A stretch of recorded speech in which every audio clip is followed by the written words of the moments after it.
ಗಿಲ್ಲಿ ಅವರ ಮೂವಿಗೆ ಕಾವ್ಯ ಶೈಬಾನಿ ಹೀರೋಯಿನ್ ಅಂತೆ. ಹೌದು ಸ್ನೇಹಿತರೆ, ಒಂದು ಗಿಲ್ಲಿ ಅವರು ಈಗಾಗಲೇ ಒಂದು ಪಳಾರ್ ಸಿನಿಮಾದ ಬಗ್ಗೆ ಅಪ್ಡೇಟ್ ಸಿಕ್ಕಿದೆ. ಇನ್ನು ನಟಿ ಯಾರು ಅಂತಕ್ಕಂಥದ್ದು ಇನ್ನೂ ಕೂಡ ಅಪ್ಡೇಟ್ ಸಿಕ್ಕಿರಲಿಲ್ಲ. ಆದರೆ ಒಂದು ಸಸ್ಪೆನ್ಷನ್ ಆಗಿ ಇಟ್ಟಿದ್ದಾರೆ. ಯಾಕೆ ಈ ಒಂದು ಮೂವಿಯನ್ನು ಸಸ್ಪೆನ್ಷನ್ ಆಗಿ ಇಟ್ಟಿದ್ದಾರೆ, ಈ ನಟಿಯ ಬಗ್ಗೆ ಯಾಕೆ ಸಸ್ಪೆನ್ಷನ್ ಆಗಿ ಇಟ್ಟಿದ್ದಾರೆ ಅಂತಕ್ಕಂಥದ್ದು, ಸೊ ಒಂದು ಕಾವ್ಯ ಶೈಬಾ ಅವರೇ ಒಂದು ಈ ಮೂವಿಗೆ ಹೀರೋಯಿನ್ ಅಂತಕ್ಕಂಥದ್ದು ಪ್ರೂಫ್ ಸಮೇತ ನಾನೊಂದು ನಿಮಗೆ ತಿಳಿಸ್ಕೊಡ್ತೀನಿ. ಸೊ ಹಾಗಿದ್ರೆ ಬನ್ನಿ ಸ್ನೇಹಿತರೆ, ತಡ ಯಾಕೆ ಮಾಡೋದು, ವಿಡಿಯೋನ ಸ್ಟಾರ್ಟ್ ಮಾಡೋಣ. ವಿಡಿಯೋನ ಸ್ಟಾರ್ಟ್ ಮಾಡೋದಕ್ಕಿಂತ ಮುಂಚೆ ನೀವೇನಾದರೂ ನಮ್ಮ ಚಾನಲ್ಗೆ ಹೊಸಬರಾಗಿದ್ದರೆ, ನೀವೇನು ನಮ್ಮ ಚಾನಲನ್ನು ಸಬ್ಸ್ಕ್ರೈಬ್ ಮಾಡಿಲ್ಲ ಅಂದರೆ ಈ ಕೂಡಲೇ ಸಬ್ಸ್ಕ್ರೈಬ್ ಮಾಡಿ. ಹಾಗಿದ್ರೆ ಬನ್ನಿ ಸ್ನೇಹಿತರೆ, ವಿಡಿಯೋನ ಸ್ಟಾರ್ಟ್ ಮಾಡೋಣ. ಮೊದಲನೇದಾಗಿ ಹೇಳಬೇಕಪ್ಪ ಅಂತಂದರೆ, ಗಿಲ್ಲಿ ಕಾವ್ಯ ತುಂಬ ಒಂದು ಒಳ್ಳೆಯ ಜೋಡಿ.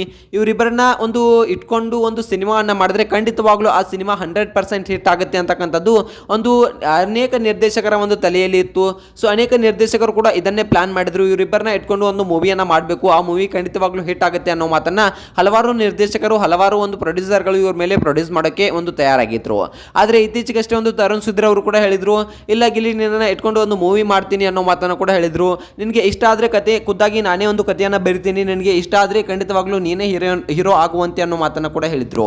ಇನ್ನು ನೋಡ್ಬೇಕಪ್ಪ ಅಂತಂದ್ರೆ ಹಲವಾರು ಸಣ್ಣ ಪುಟ್ಟ ಡೈರೆಕ್ಟರ್ಗಳು ಕೂಡ ಮತ್ತು ಇವರಿಬ್ಬರನ್ನ ಇಟ್ಕೊಂಡು ಒಂದು ಮೂವಿ ಮಾಡಬೇಕು ಅನ್ನೋದನ್ನ ಕಾಯ್ಕೊಂಡು ಕೂತಾ ಇದ್ರು. ಯಾಕಪ್ಪ ಅಂತಂದ್ರೆ ಅಷ್ಟೊಂದು ಒಂದು ಫೇಮಸ್ ಆಗಿರ್ತಕ್ಕಂಥ ಜೋಡಿ ಗಿಲ್ಲಿ ಕಾವ್ಯದು ಅಂತಕ್ಕಂಥದ್ದನ್ನ ನಾವು ಇಲ್ಲಿ ಹೇಳ್ಬೋದು. ಯಾಕಪ್ಪ ಅಂತಂದ್ರೆ ಬಿಗ್ ಬಾಸ್ ನಲ್ಲಿ ನಾವು ಹಲವಾರು ಸಂದರ್ಭಗಳಲ್ಲಿ ನೋಡಿದ್ದೇವೆ, ಇವರು ತುಂಬಾನೇ ಒಂದು ಪ್ರೀತಿಸಿ ಒಂದು ಮದುವೆಯನ್ನ ಕೂಡ ಆಗ್ತಾರೆ ಅಂತಕ್ಕಂಥ ಸುದ್ದಿಗಳು ಕೂಡ ತುಂಬಾನೇ ಹರಿದು ಬರ್ತಾ ಇದ್ವು. ಇನ್ನು ನೋಡ್ಬೇಕಪ್ಪ ಅಂತಂದ್ರೆ ಇಬ್ರು ಕೂಡ ನಾವು ಒಂದು ಸಕ್ಸಸ್ಫುಲ್ ಆಗ್ಬಿಟ್ಟು ಮದುವೆ ಆಗ್ತೀವಿ ಅನ್ನೋ ಮಾತನ್ನು ಕೂಡ ಹೇಳ್ತಾ ಇದ್ರು.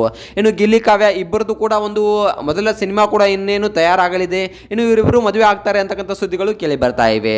ಇನ್ನು ಯಾಕೆ ಒಂದು ಕಾವ್ಯ ಶೈಬಾ ಅವರೇ ಹೀರೋಯಿನ್ ಅಂತಕ್ಕಂಥದ್ದನ್ನ ನೋಡ್ಬೇಕಪ್ಪ ಅಂತಂದ್ರೆ, ಗಿಲ್ಲಿ ಕಾವ್ಯ ತುಂಬಾ ಚೆನ್ನಾಗಿ ಒಂದು ಜೀವನವನ್ನ, ಒಂದು ಪ್ರೀತಿಯನ್ನ ಆಗಿರ್ಬೋದು, ಒಂದು ಸ್ನೇಹವನ್ನ ಆಗಿರ್ಬೋದು ತುಂಬಾ ಚೆನ್ನಾಗಿ ನಿಭಾಯಿಸ್ಕೊಂಡು ಹೋಗ್ತಾ ಇದ್ರು. ಇನ್ನು ಬಿಗ್ ಬಾಸ್ ನಲ್ಲಿ ಹಲವಾರು ಸಾರಿ ಒಂದು ಗಿಲ್ಲಿ ಅವರು ಕಾವ್ಯ ಶೈಬಾ ಅವರಿಗೋಸ್ಕರ ಕೆಲವೊಂದಿಷ್ಟು ಆಟಗಳನ್ನ ಆಡಿದ್ರು. ಇನ್ನು ಕೊನೆಯದಾಗಿ ಕಾವ್ಯ ಶೈಬಾ ಅವರು ಸೋಲ್ಬಾರ್ದು, ಕಾವ್ಯ ಶೈಬಾ ಅವರು ಗೆಲ್ಬೇಕು ಅನ್ನೋದಕ್ಕೋಸ್ಕರ ಕೆಲವೊಂದಿಷ್ಟು ಆಟಗಳನ್ನ ಆಡಿದ್ರು.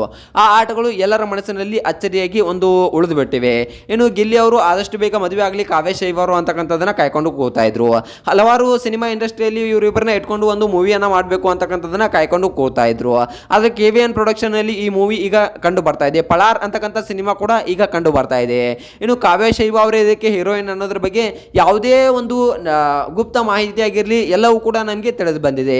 ಇನ್ನು ನೋಡ್ಬೇಕಪ್ಪ ಅಂತಂದ್ರೆ ಕಾವ್ಯ ಶೈಬಾ ಅವರೇ ಯಾಕೆ ಹೀರೋಯಿನ್, ನೀವು ಹೇಗೆ ಹೇಳ್ತೀರಾ ಅನ್ನೋದನ್ನ ನೋಡ್ಬೇಕಪ್ಪ ಅಂತಂದ್ರೆ ಖಂಡಿತವಾಗ್ಲೂ ಸ್ನೇಹಿತರೆ ನಮಗೆ ಒಂದು ಬಲವಾದ ಮಾಹಿತಿ ಕೂಡ ಸಿಕ್ಕಿದೆ ಅನ್ನೋದನ್ನ ನಾವು ಇಲ್ಲಿ ನೋಡ್ಬೋದು.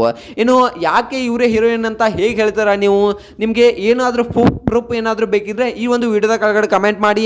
ನಾನು ಆ ಒಂದು ಚಿತ್ರದ ಕೆಲವೊಂದಿಷ್ಟು ಲೀಕ್ ಆಗಿವೆ, ಕೆಲವೊಂದಿಷ್ಟು ಫೋಟೋಸ್ಗಳು, ಅದ್ರ ಬಗ್ಗೆ ಸಂಪೂರ್ಣವಾದ ನಿಮಗೆ ನಾನು ಕಳಿಸ್ಕೊಡ್ತೀನಿ. ಆ ಒಂದು ಫೋಟೋಸ್ಗಳನ್ನು ಈ ಒಂದು ಯೂಟ್ಯೂಬ್ನಲ್ಲಿ ಅವುಗಳನ್ನು ಹಾಕೋಕ್ಕೆ ಆಗೋದಿಲ್ಲ, ಅದಕ್ಕಾಗಿ ಈ ಒಂದು ವಿಡಿಯೋದ ಕೆಳಗಡೆ ಕಮೆಂಟ್ ಮಾಡಿ, ನಾನೇ ಪರ್ಸ್ನಲ್ ಆಗಿ ನಿಮಗೆ ಕಳಿಸ್ಕೊಡ್ತೀನಿ.